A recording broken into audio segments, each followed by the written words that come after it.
Half a century ago, three men started a small business known as Apple Computer, and the rest is history. The new book, Apple, The First 50 Years, tells the roller coaster story of what is now one of the most valuable and innovative companies ever. Scan the QR code right now on your screen to pre-order a copy. It's written by David Pogue. He's the author of more than a dozen books, including several about Macs and iPhones, and he's covered Apple for decades, including as a columnist, of course, for Macworld and the New York Times, where I read him all the time. He is also correspondent for CBS Sunday Morning. David, so good to have you. Welcome. Thank you so much. So this book wasn't authorized by Apple, even though you know the company extremely well, but they gave you access to all of their archives, both current and former employees. Is there anything in researching this book and in talking to those folks that you learned that you didn't know through your decade of covering Apple? I mean, Apple is known as a master marketing machine, and, you know, we make the finest, blah, blah, blah. But what I learned, man, when you scratch the surface, they are crazy extreme when it comes to things like quality. When they were developing Face ID, the thing that lets you unlock your phone by looking at it, Yep. They wanted to make sure it would work on every face every time. Yeah. So they took it to twins conferences to see if it could... To see twins? Yeah, and they wanted to make sure that creative facial hair wouldn't fool it. So they would take it to Harley-Davidson rallies. And even during the pandemic, you could do it with your mask on. Yeah, It that's worked with right. your mask. And at one point, they hired a Hollywood effects artist to make a series of ultra-lifelike heads to make sure a mask couldn't fool it. How'd you like to have been the guy in the mailroom opening that box?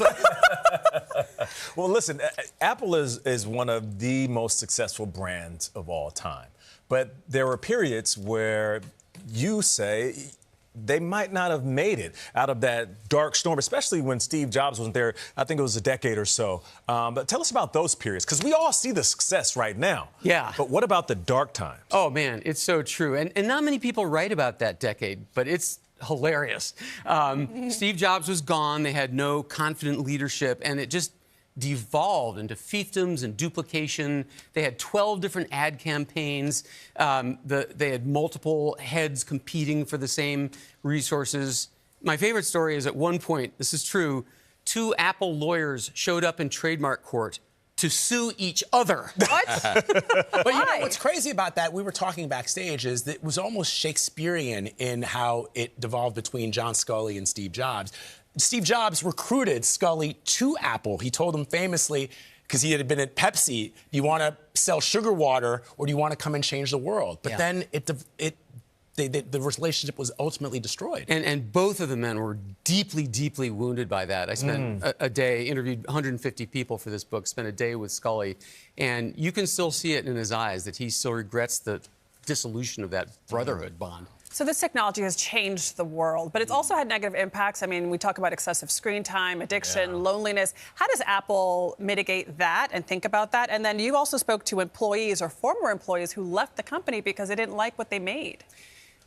I would say Apple did not know what they were creating. Both Jobs and Johnny Ive have said, we never saw this coming. In fact, the first year, the iPhone was only an okay seller. It was the second year when they introduced the App Store, which launched everything, that it became a force of nature. And there are people who, in Apple and out of Apple, who regret what we've become. You know, that's why Johnny Ive says that at his new company, he's working on screenless devices, maybe an earpiece, maybe a little badge, maybe a pendant, but things that will let us get our faces out of our phones once again.